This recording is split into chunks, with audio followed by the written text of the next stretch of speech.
Hello friends, retail banking और wealth management के memory based questions आज हम लोग डिस्कस करने वाले हैं। लास्ट मिनट टिप्स या स्ट्रेटजीज क्या होनी चाहिए रिटेल बैंकिंग को लेके, तो उसका डिस्कशन आज हम लोग करेंगे। आज का टॉपिक है हमारा last minute strategy for retail banking. आज की इस वीडियो में हम लोग डिस्कशन करेंगे कि कौन कौन से टॉपिक हमें रिटेल बैंकिंग के लिए बिल्कुल करने चाहिए। बहुत ही कम टाइम है हमारे एग्जाम में, तो क्या क्या टॉपिक हमें पढ़ने चाहिए, और लास्ट टाइम जब हमारा रिटेल बैंकिंग का एग्जाम हुआ था तो उसमें कौन कौन से टॉपिक में से ज़्यादा क्वेश्चंस पूछे गए थे। तो ये सारी बातों की डिटेल में डिस्कशन आज हम लोग करने वाले हैं। तो पहले हम लोग मेमोरी बेस्ड क्वेश्चंस पे आ जाते हैं, और फिर लास्ट में मैं आपको बुक की पीडीएफ से बताऊंगी कि कौन कौन से चैप्टर्स आपका करके जाना चाहिए और कौन कौन से चैप्टर का वीडियो आपको बिल्कुल भी स्किप नहीं करना चाहिए। पूरा 100% मैंने सिलेबस का वीडियो आप लोगों के लिए अवेलेबल कराया है। ठीक है, रिटेल बैंकिंग का पूरा सिलेबस है, आप वीडियोस देख सकते हैं, बट लास्ट मिनट में आप बहुत से वीडियोस, आप इतने सारे वीडियोस नहीं देख सकते। तो कौन कौन से चैप्टर्स की वीडियोस हैं जो आपको बिल्कुल स्किप नहीं करने चाहिए, वो सारा मैं आपको लास्ट में बताऊंगी। पर अभी हम डिस्कशन करते हैं कि हमारा अक्टूबर नवंबर में जो एग्जाम पूछा गया था तो किस टाइप का लेवल था, किस टाइप के क्वेश्चंस पूछे गए थे रिटेल बैंकिंग में। ठीक है, तो वो सारे मेमोरी बेस्ड क्वेश्चंस हम लोग स्टार्ट करते हैं। कौन कौन से टॉपिक में से पूछे गए थे, कौन कौन से चैप्टर्स में से पूछे गए थे, वो सारा हम डिस्कशन करेंगे। एक आता ना आपका सरफासी एक्ट। तो सरफासी एक्ट को लेके आपका केस स्टडी जो है पूछा गया था। सरफासी एक्ट 2002 में आया था, तो इसको लेके आपका केस स्टडी पूछा गया था। तो ये काफी इंपॉर्टेंट टॉपिक है आपके एग्जाम के लिए। फिर अगला आता है आपका बैंकिंग ओम्बड्समैन। आपका इंटीग्रेटेड ओम्बड्समैन स्कीम है ना, तो उसको लेके क्वेश्चन जो है पूछा गया था बैंकिंग ओम्बड्समैन कि कितने दिनों के बाद आप यहाँ जाके कंप्लेन कर सकते हैं। तो पहले 1 महीने का टाइम होता है, पहले आपको अपने बैंक को कंप्लेन करनी होती है, वहां से आपको रिप्लाई मिलेगा। या तो आप रिप्लाई से खुश है या आप रिप्लाई से खुश नहीं भी है। अगर आप खुश नहीं है तो उसके बाद आप जाके यहाँ कंप्लेन जो है कर सकते हैं बैंकिंग ओम्बड्समैन। तो इसमें आपका जो क्वेश्चन पूछा गया था। और आपकी कुछ केस स्टडीज पूछी गई थी। आपका हाउसिंग लोन होता है, हाउसिंग लोन के ऊपर केस स्टडीज थी। एजुकेशन लोन में कितना मार्जिन है, कितना सिक्योरिटी है, तो हाउसिंग लोन, एजुकेशन लोन, इन सभी में से आपके क्वेश्चंस पूछे गए थे। क्रेडिट कार्ड को लेके कि इंटरेस्ट फ्री पेमेंट कितने टाइम का होता है, तो ये जो टॉपिक है आपका हाउसिंग लोन, इसमें से पूरा केस स्टडी जो पूछा गया था। एजुकेशन लोन में कितना कितना मार्जिन, कितनी कितनी सिक्योरिटीज ली जाती है, वो आपको याद रख के जाना चाहिए। क्रेडिट कार्ड में कितना इंटरेस्ट फ्री पीरियड होता है, तो क्रेडिट कार्ड को लेके भी आपका क्वेश्चन पूछा गया था। नेक्स्ट टॉपिक आपका डीआरटी डीआरएटी। जब आप लोग सरफासी वाला चैप्टर करेंगे ना, तो वहीं पे आपको डीआरटी डीआरएटी मिलेगा। तो ये सारा जो है डीआरटी डीआरएटी में से आपको क्वेश्चन पूछा गया था। नेक्स्ट हमारा टॉपिक है कैपिटल गेन टैक्स के ऊपर। ठीक है, कैपिटल गेन टैक्स होता है ना, तो इस टॉपिक में से आपका क्वेश्चन पूछा गया था। कैपिटल गेन क्या होता है कि अचानक से आपको कोई बड़ा अमाउंट मिले, मान लीजिए आपकी कोई प्रॉपर्टी है, आपने बेच दी, ठीक है, अच्छा खासा आपको बड़ा अमाउंट मिला, तो उसको कैपिटल गेन बोलते हैं। तो कैपिटल गेन टैक्स के ऊपर जो है आपका क्वेश्चन जो है पूछा गया था। पोर्टफोलियो मैनेजमेंट क्या होता है, पोर्टफोलियो मैनेजमेंट, और आपका वेल्थ मैनेजमेंट, इन्वेस्टमेंट मैनेजमेंट, इन टॉपिक में से भी आपका क्वेश्चन जो पूछा गया था। पोर्टफोलियो मैनेजमेंट, वेल्थ मैनेजमेंट और इन्वेस्टमेंट मैनेजमेंट। नेक्स्ट आपका सिंकिंग फंड है। सिंकिंग फंड क्या होता है, ठीक है, तो इस पर्पस, इस टॉपिक पे भी आपका क्वेश्चन था सिंकिंग फंड के ऊपर। सीआरएम के ऊपर, कस्टमर रिलेशनशिप मैनेजमेंट के ऊपर आपका टॉपिक था। को लैंडिंग, को लैंडिंग में क्या होता है कि बैंक एनबीएफसी के साथ मिलकर जो है लोन देते हैं, जैसे आपका प्रायोरिटी सेक्टर हो गया, इस तरह के सेक्टर को, तो को लैंडिंग उसको बोलते हैं। ये जो मैंने टॉपिक बताया, एक एक दो दो नंबर का, आप इसका बेसिक याद करेंगे उतना सफिशिएंट है, बहुत डिटेल में आपको इस पे जाने का जरूरत इसमें नहीं है। सोवियन गोल्ड बॉन्ड होता है ना, सोवियन गोल्ड बॉन्ड, इस टॉपिक के ऊपर आपके 2-3 नंबर के क्वेश्चंस पूछे गए थे। सोवियन गोल्ड बॉन्ड, ठीक है, 2 से 3 नंबर। तो ये सोवियन गोल्ड बॉन्ड क्या होता है, इस टॉपिक को आप लोग बिल्कुल अच्छे से करके जाना, शायद इस बार भी इसमें से क्वेश्चन पूछ सकते हैं। लॉकर, इस टॉपिक में से आपका क्वेश्चन पूछा गया था लॉकर में से। और back office, front office, middle office होता है ना, मिडल ऑफिस के क्या फंक्शंस होते हैं, बैक ऑफिस के क्या फंक्शंस होते हैं, फ्रंट ऑफिस, तो इसमें फ्रंट ऑफिस, बैक ऑफिस, इन दोनों के ऊपर आपका क्वेश्चन पूछा गया था। नेक्स्ट टॉपिक था आपका म्यूचुअल फंड। म्यूचुअल फंड क्या होता है, किस तरीके से काम करता है, और ओपन एंड और क्लोज एंड म्यूचुअल फंड किसको बोलते हैं। ठीक है, तो म्यूचुअल फंड में क्लोज एंड क्या होता है, ओपन एंड क्या होता है, इनके ऊपर आपका क्वेश्चन पूछा गया था। म्यूचुअल फंड के जो फीचर्स है उनके ऊपर भी आपका क्वेश्चन पूछा गया था। नेक्स्ट टॉपिक हमारा मैनेजमेंट इन्फॉर्मेशन सिस्टम, जहां पे आप डेटा को, इन्फॉर्मेशन को स्टोर करते हो अपने रिक्वायरमेंट के हिसाब से। ठीक है, तो मैनेजमेंट इन्फॉर्मेशन सिस्टम के ऊपर भी आपका क्वेश्चन पूछा गया था। नेक्स्ट आपका physical delivery channel. Physical delivery channel में क्या होता है कि जो बैंक है ना, बैंक क्या करते हैं अपनी ब्रांचेस के थ्रू, ठीक है, ये मतलब कस्टमर जो है डायरेक्ट विजिट करके अगर बैंकिंग सर्विसेज अवेल करता है तो उसको फिजिकल डिलीवर चैनल बोलते हैं। तो इस टॉपिक के ऊपर भी हमारा क्वेश्चन था। फिर अगला था कि हमारे जो रिकवरी एजेंट्स होते हैं उनका क्या रोल होता है, जो रिकवरी एजेंट्स को बैंक रखता है ना, उनकी क्या क्या ड्यूटीज होती है रिकवरी एजेंट्स की। तो इस टॉपिक के ऊपर भी आपका क्वेश्चन पूछा गया था। नेक्स्ट आपका लोक अदालत, इस टॉपिक में से भी क्वेश्चन पूछा गया था। लोक अदालत किस तरह से होता है, इसका लिमिट क्या है, तो इसके ऊपर आपका क्वेश्चन इसमें पूछा था। नेक्स्ट आपका पीपीआई, प्री पेमेंट इंस्ट्रूमेंट, यहाँ पे पहले से आपको फंड लोड करना होता है और उसी में से आप शॉपिंग ये सब चीजें कर सकते हैं। इसका लिमिट क्या है, पीपीआई का फुल फॉर्म और उसकी लिमिट के ऊपर आपका क्वेश्चन पूछा था इस टॉपिक में से। ठीक है, पीपीआई का फुल फॉर्म क्या है और इसकी लिमिट क्या है। एक टॉपिक था आपका अकाउंट एग्रीगेटर, ये काफी इंपॉर्टेंट टर्म है, शायद इस बार भी इसमें से पूछ ले। सॉरी, अकाउंट एग्रीगेटर, ठीक है, इसका फुल फॉर्म है अकाउंट एग्रीगेटर। अकाउंट एग्रीगेटर का मतलब क्या होता है, देखिए अभी रिसेंटली इंडिया में ये अकाउंट एग्रीगेटर का कंसेप्ट आया है। तो इसमें फायदा क्या होता है, इस वजह से मान लीजिए आप कोई कस्टमर है, ठीक है, आप किसी बैंक से क्रेडिट कार्ड या किसी चीज के लिए आप अप्लाई कर रहे हैं, मान लीजिए आप किसी बैंक से कुछ क्रेडिट कार्ड या किसी चीज के लिए अप्लाई कर रहे हैं। अगर मान लीजिए आप किसी बैंक से लोन अप्लाई करते हैं तो बैंक क्या करता है, आपका सिबिल चेक करता है, आपका क्रिफ स्कोर चेक करता है, ठीक है, और फिर चेक करता है कि कहीं आपने लोन कहीं और से तो नहीं लिया, कहीं आप डिफॉल्ट तो नहीं हो रहे। तो उस हिसाब से बैंक डिसाइड करता है। तो सबसे पहला काम बैंक को यही करना होता है कि कोई कस्टमर लोन के लिए आएगा, पहले सिबिल चेक करना, फिर उस हिसाब से डिसाइड करना कि लोन मिलेगा नहीं मिलेगा। बाद में क्या क्या डॉक्यूमेंट्स लगेंगे वो तो बात की बात है, पहले आप एलिजिबल है या नहीं है, आपको हम लोन दे सकते हैं कि नहीं दे सकते, उस चीज को डिसाइड करने के लिए बैंक सिबिल क्रिफ ये सारा कुछ चेक करता है। अब अकाउंट एग्रीगेटर का कंसेप्ट क्या है, अब अकाउंट एग्रीगेटर के थ्रू क्या हो सकता है, जैसे मान लीजिए कोई बैंक है, कोई बैंक है ए और दूसरा बैंक है मान लीजिए बी, ठीक है।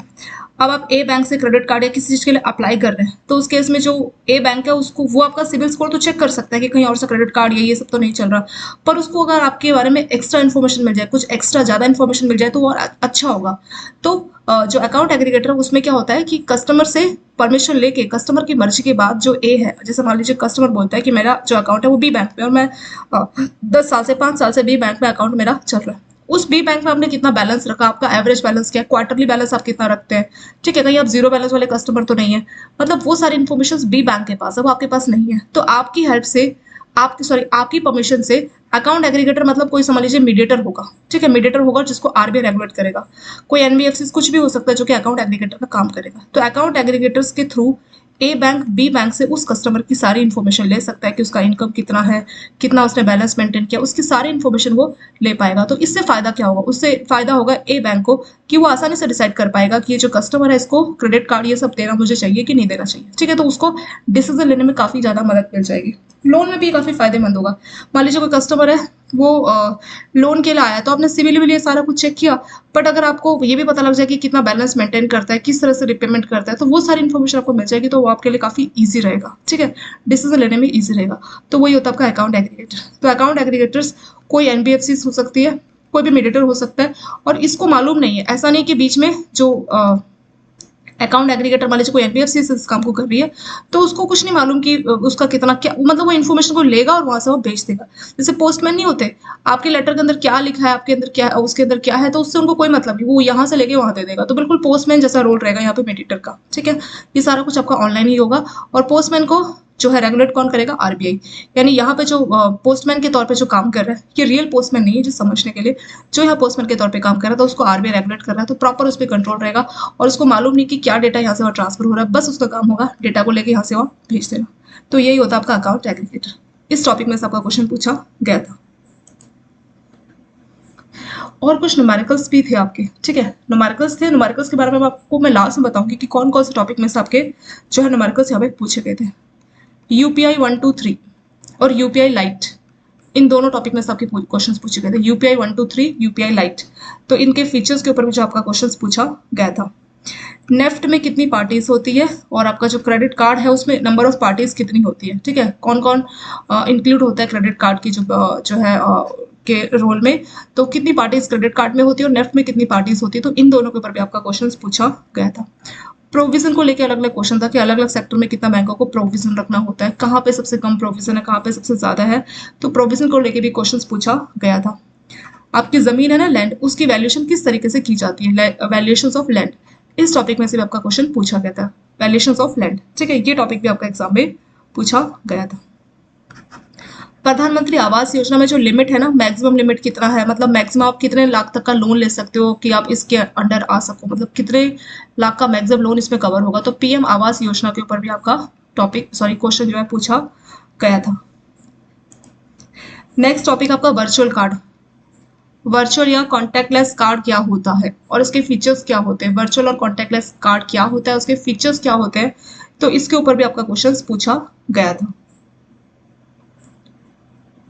अब लास्ट में हम थोड़े से टॉपिक की बात कर लेते हैं कि कौन कौन से टॉपिक्स है जिसमें से आपके न्यूमेरिकल्स पूछे गए थे। ठीक है, अब हम न्यूमेरिकल्स की बात कर लेते हैं ईएमआई की कैलकुलेशन के ऊपर। ठीक है, एक होता है ना रूल ऑफ 72, आपकी बुक में दिया हुआ है 72, 115, 144, ये सारा रूल आपके चैप्टर में दिया है। तो इस रूल के ऊपर भी आपका क्वेश्चन पूछा गया था। तो ये छोटा सा टॉपिक मैं आपको यही भी बता देती हूँ कि रूल ऑफ 72, 115, 144 क्या है। तो मतलब ये रूल क्या बताता है, ये हमारे कंपाउंडिंग का इफेक्ट बताता है। ठीक है, अब मान लीजिए आपने कुछ पैसा कहीं पे जमा किया, तो आप जानना चाहते हैं कि जो भी आपने पैसा जमा किया वो कितने टाइम में, कितने साल में डबल हो जाएगा, कितने टाइम बाद ये डबल होगा। तो अगर आप जानना चाह रहे हैं कि आपका पैसा कितने टाइम में डबल होगा, तो उसके लिए आपका रूल ऑफ 72 मदद करेगा। अगर आप जानना चाह रहे हैं कि जो भी पैसा आपने इन्वेस्ट किया, मान लीजिए कहीं पे एफडी या कुछ भी किया, आप जानना चाह रहे हैं कि पैसा कब ट्रिपल होगा, तो उसके लिए आपको रूल ऑफ 115 की जरूरत पड़ेगी। और अगर आप जानना चाह रहे हैं कि जो भी आपने पैसा जो है जमा किया, इन्वेस्ट किया, वो 4 गुना कब होगा, 4 टाइम्स कब उसका हो जाएगा वैल्यू, तो उसके लिए आपको रूल ऑफ 144 इस्तेमाल करना है। कैसे इसको करना है, तो बहुत सिंपल है, आपको बस इंटरेस्ट रेट मालूम होना चाहिए। मान लीजिए आपने एफडी किया और उसमें आपको इंटरेस्ट रेट मिल रहा है 8%। ठीक है, तो आप क्या कीजिए, 72 को आप 8 से डिवाइड कर दीजिए। तो 72 को 8 से डिवाइड करेंगे तो कितना आ जाएगा, 9 आ जाएगा। तो यानी 9 साल में आपका पैसा डबल हो जाएगा। ऐसे अगर आपको ट्रिपल के लिए जानना है कि ये जो आपका पैसा है, मान लीजिए आपने 1 लाख रुपए जमा किए है, तो 1 लाख रुपए जमा किए और आपको 8% का इंटरेस्ट रेट मिल रहा है। ठीक है, अगर आप जानना चाह रहे हैं कि मेरा पैसा कब डबल होगा, तो आप क्या कीजिए, पैसों से कोई मतलब नहीं, आपको बस इंटरेस्ट रेट से मतलब है यहाँ पे। तो 72 को आप इंटरेस्ट रेट यानी 8 से डिवाइड कर दीजिए, ये आ जाएगा 9। तो 9 साल में आपको पैसा डबल होगा। अगर आप जानना चाह रहे हैं कि मैंने जो 1 लाख रुपए जमा किए वो डबल हो जाएगा यानी 2 लाख बन जाएगा 9 साल में। लेकिन अगर आप जानना चाह रहे हैं कि आपने जो 1 लाख जमा किया वो ट्रिपल कब होगा, यानी वो 3 लाख कब होगा, तो आप क्या कीजिए, 115 से 8 को डिवाइड कर दीजिए। तो जो भी वैल्यू आएगी उतने साल में ये ट्रिपल हो जाएगा। ऐसे 144 को 8 से डिवाइड कर दीजिए, तो जितना भी वैल्यू आएगा उतने साल में आपका पैसा 4 गुना हो जाएगा। तो वही है रूल ऑफ 72, 115, 144। तो ये आपके कंपाउंडिंग, जो आपने इन्वेस्टमेंट की उसके कंपाउंडिंग इम्पैक्ट को बताता है। ठीक है, इस टॉपिक में से क्वेश्चन था ईएमआई की कैलकुलेशन के ऊपर आपका क्वेश्चन पूछा गया था। और कौन कौन से टॉपिक्स थे, लिवरेज रेशो, ये टॉपिक इंपॉर्टेंट है, लिवरेज रेशो करके जाना, क्योंकि इस टॉपिक में से आपका 2-3 नंबर का न्यूमेरिकल पूछा गया था। ठीक है, डेप्रिसिएशन का टॉपिक है ना, डेप्रिसिएशन, इसमें से आपका न्यूमेरिकल पूछा गया था। डेप्रिसिएशन का न्यूमेरिकल काफी इंपॉर्टेंट है, इसमें से पूछा गया था। इसमें से return down value, straight line method, sum of year digit, तो 2-3 मेथड है डेप्रिसिएशन के, वो आप करके जरूर जाना, क्योंकि उसमें से टॉपिक आपका पूछा गया था। ऑपरेटिंग प्रॉफिट, ये सारे मैं आपको न्यूमेरिकल्स बता रही हूँ। ठीक है, तो ऑपरेटिंग प्रॉफिट कैसे कैलकुलेट किया जाता है, इसका फॉर्मूला, ऑपरेटिंग प्रॉफिट के फॉर्मूले के ऊपर आपका क्वेश्चन पूछा गया था।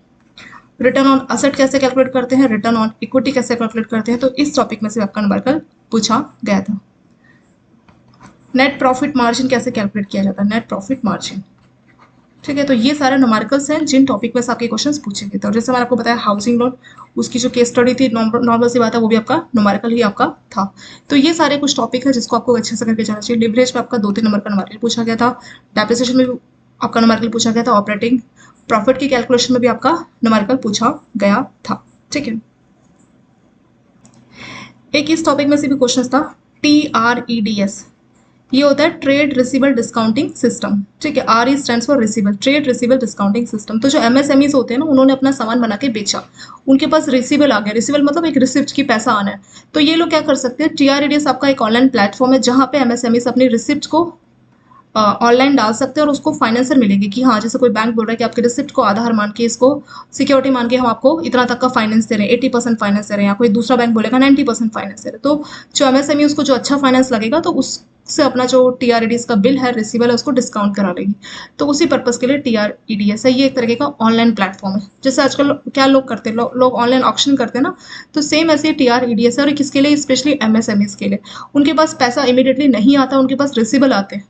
रिसीवेबल मतलब उन्होंने सामान उधार पे दिया और बदले में एक बिल कि हाँ इतना पैसा आएगा। तो इस बिल के आधार पे, जिसको हम लोग रिसीवेबल बोलते हैं, उसको TREDS में ऑनलाइन क्या कर सकते हैं, ये उसको डिस्काउंट करा सकते हैं MSME। तो उसी पर्पज के लिए TREDS जो प्लेटफॉर्म है वो लॉन्च किया गया है। और यहाँ पे हम लोगों ने प्रॉफिट देखा था ना ऑपरेटिंग, ऐसे आपको gross profit, net profit, gross profit, net profit, तो इनके ऊपर भी आपका क्वेश्चन जो पूछा गया था। एक क्वेश्चन आपका न्यूमेरिकल नहीं थ्योरी में था, वो था आपका कि अगर एफडी को आपको प्री मैच्योर विड्रॉल करना है तो उसके लिए क्या क्या कंडीशंस रहता है। ठीक है, तो एफडी को अगर आप प्री मैच्योर विड्रॉल करा रहे हैं तो क्या क्या उसका कंडीशंस रहता है, उसके ऊपर भी आपका 1 नंबर का क्वेश्चन पूछा गया था। तो ये सारे हमारे इंपॉर्टेंट टॉपिक्स हो गए रिटेल बैंकिंग के। इन सबको आइडिया लग चुका होगा कि किन किन टॉपिक्स में से जो है क्वेश्चन आपके एग्जाम में पूछे गए थे। आपका इनकम टैक्स एक्ट है, इनकम टैक्स एक्ट 1961। अब हम लोग आ जाते हैं आपके रिटेल बैंकिंग की पीडीएफ में। अब मैं आपको यहाँ पे बताऊंगी कि कौन कौन से चैप्टर आपको बिल्कुल भी स्किप करके नहीं जाने चाहिए। ठीक है, तो इसमें मैं आपको बताऊंगी कि ये इंपॉर्टेंट भी है और कुछ मेमोरी बेस्ड जो पूछे गए थे दोनों के हिसाब से मैं आपको बताऊंगी। ठीक है, बिजनेस मॉडल किस तरीके से काम करता है ये चैप्टर आपका इंपॉर्टेंट है, और रिटेल और आपका होलसेल बैंकिंग में डिफरेंस क्या होता है, सिर्फ इस टॉपिक को आप लोग करना है, ये इंपॉर्टेंट है। ऑपरेटिंग प्रॉफिट जैसा मैंने आपको बताया था मेमोरी बेस में, रिटर्न ऑन एसेट कैसे कैलकुलेट करते हैं, return on equity, profit, gross profit, net profit, operating profit, तो इन सभी टॉपिक में से आपके क्वेश्चंस पूछे गए थे, तो ये सारे आपके एग्जाम के लिए इंपॉर्टेंट है। मास्लो का थ्योरी, इसमें से बहुत क्वेश्चन पूछते हैं, ये भी चैप्टर काफी इंपॉर्टेंट है, इसका पूरा वीडियो देख लेना। ठीक है, काफी इंपॉर्टेंट चैप्टर आपके एग्जाम के लिए। और बैंकों के लिए क्या क्रेडिट स्कोर चाहिए होता है, तो क्रेडिट स्कोरिंग के ऊपर भी आपका क्वेश्चन पूछ लेते हैं। ठीक है, अब हम अगर लाइबिलिटी प्रोडक्ट की बात करें तो यहाँ पे एक तो एफडी को अगर आप पहले से प्री मैच्योर करवा रहे हैं पेमेंट एफडी की, तो क्या कंडीशन होती है, तो ये वाला जो टॉपिक है ये काफी इंपॉर्टेंट है, इस वाला टॉपिक को करके जाना। और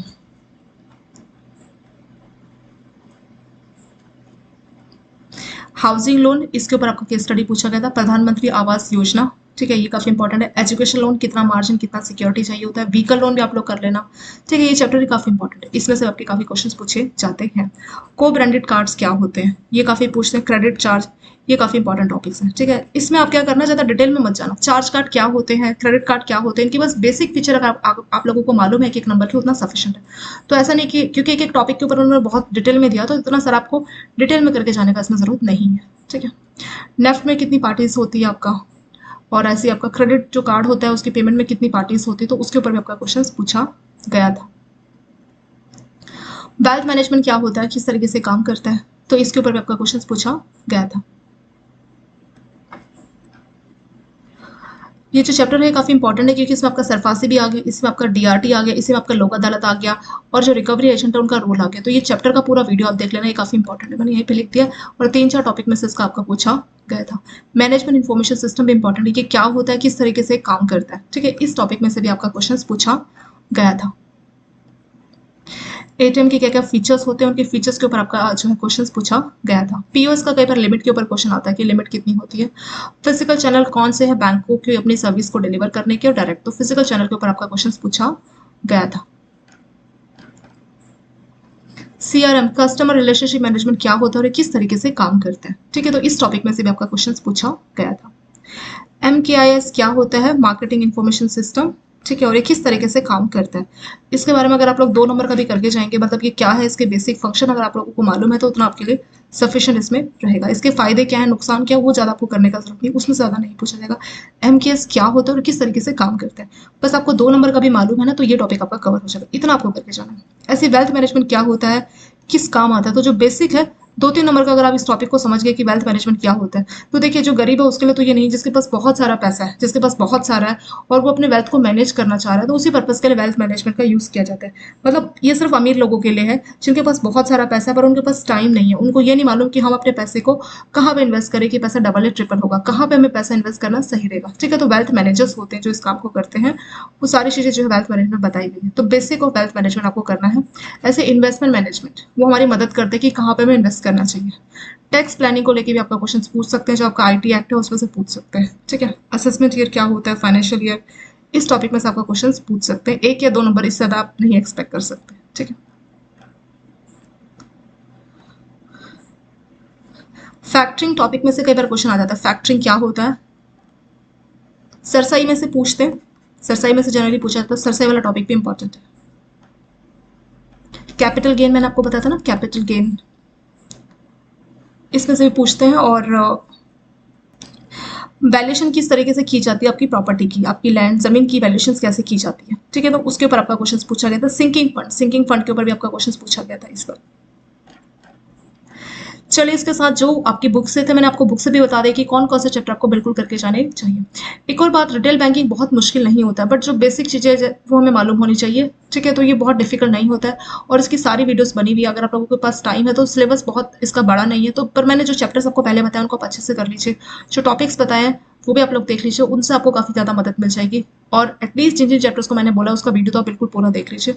और रिटेल बैंकिंग की आपको एमसीक्यूज की कुछ वीडियोस मिल जाएंगी, उन वीडियोस को भी करके आपको काफ़ी कुछ आइडियाज़ में लग जाएगा। Okay, thank you so much for watching this video.